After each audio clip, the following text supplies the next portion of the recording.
In our last section for the day, it's going to be gaming news.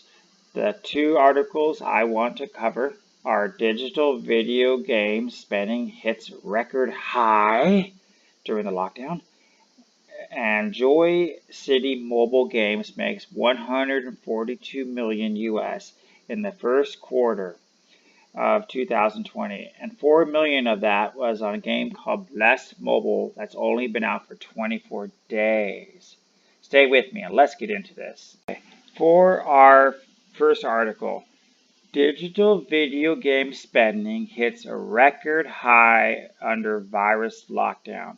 As you know, only essential stores are open and many people are stuck at home. And the many companies, it's been a hardship. But for the video gaming companies, they've made insane amount of money in this past month or two. So let's get into this. Spending on digital video games has hit record high of 10 billion in March as people stuck in their homes under coronavirus lockdown turned to the gaming market tracker, SuperData reported on Thursday.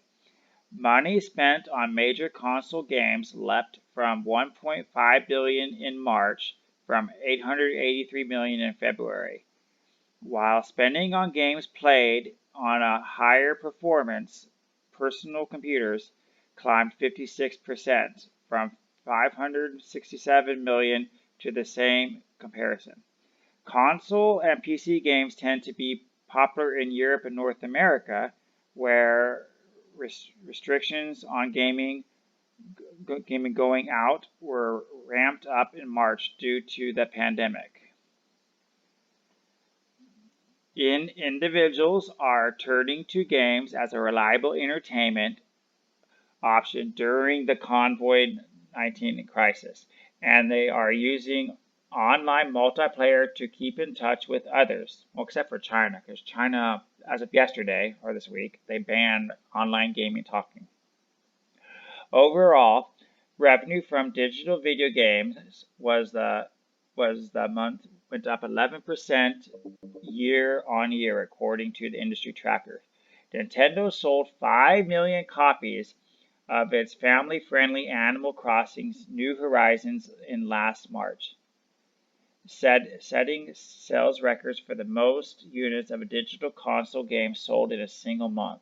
Wow. Now, since we're talking about Nintendo, I didn't include a separate article for this, but Nintendo also got a 1.1 billion investment from Valve, the company that owns Steam, today as well. So it'll be interesting to see later if games from Nintendo hit Steam. So the closing of the real-world stores due to the pandemic was cited as a factor in gamers purchasing more titles as digital downloads.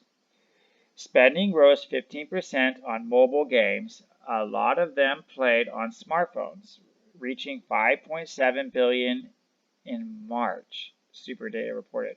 Okay, so keep in mind that 5.7 billion was in March for smartphones, but they only made 1.5 billion on PC consoles. So smartphones are making an insane amount of money. Another among the leading titles is Pokemon Go saw a revenue for mobile gaming grow 18% in March after maker Niantic modified features to make it easier to play without needing to be out and about, according to SuperData. The new generation Xbox and PlayStation consoles, along with games tailored for hardware, are expected to launch by the end of this year. Microsoft has unveiled a name and look for its new gaming console, the Xbox Series X. Meanwhile, Sony is readying a powerful PlayStation 5 for market. Consoles face a potential threat from the advent of cloud gaming, however. This is the Google Stadia. Google earlier this month made Stadia online gaming services free for like the 20 games it has to provide an escape for those hunker down at home because of the coronavirus pandemic. Launched late last year, Stadia is crafted to let people across the quality games easily play games easily as they do email on an array of internet-linked devices. Keeping social distance is vital, but staying at home for long periods of time can be difficult and feeling isolated. Stadia's Vice President Phil Harrison said in an online post, video games can be a valuable way to socialize with friends and family when you're stuck at home. Google is offering Stadia free for 2 months. Okay, so I'm going to stop there, but I have one more article I want to get into because this just blows my mind. Okay, so I did mention to you guys before that mobile gaming, as we saw, that 5.7 billion was on mobile gaming, okay? Now, and you also saw 1.5 million was for PC and consoles were purchased in March. You know, I think I spent like $20 on like indie games in March myself. I haven't played them yet, but I bought them because they came out. So have you bought any games or have you spent anything on a mobile app? But before you answer, this is why that mobile market is big.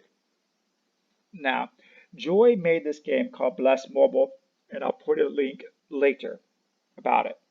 In this link, the Bless Mobile made 142 billion won. So basically, they made $14.2 million last month. Okay, on mobile games. I don't know what people are buying on mobile, like swipe transactions, but what really stood out to me is there's this mobile game that's not even out around the whole world. It's out in China and Korea.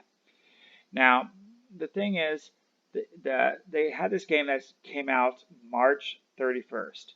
The industry expects Bless Mobile monthly sales to be around 4 billion to 5 billion won, with an addictive to 4 to 5 new titles.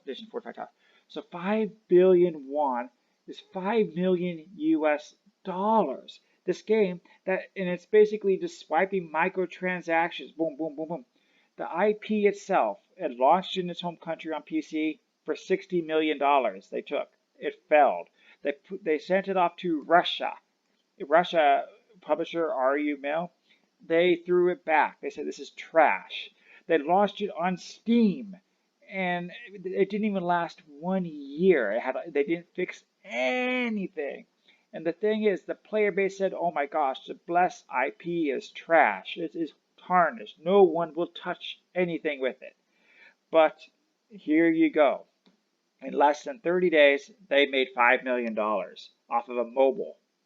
So what makes you guys spend money on a mobile game, but makes you so hesitant to spend a lot of money like on a digital game for PC or a physical game for a console? I really want to know. Please leave your comments below about these two stories and what games you enjoy playing during lockdown. And thank you, and I will see you tomorrow. Hi. The small clip you saw was brought to you by Loyal World News. If you like what you saw, you should subscribe and look up my daily Loyal World News report for its full version. If you don't want to watch it on YouTube, prefer to be on the road, I also have a podcast in every full-length video I put up.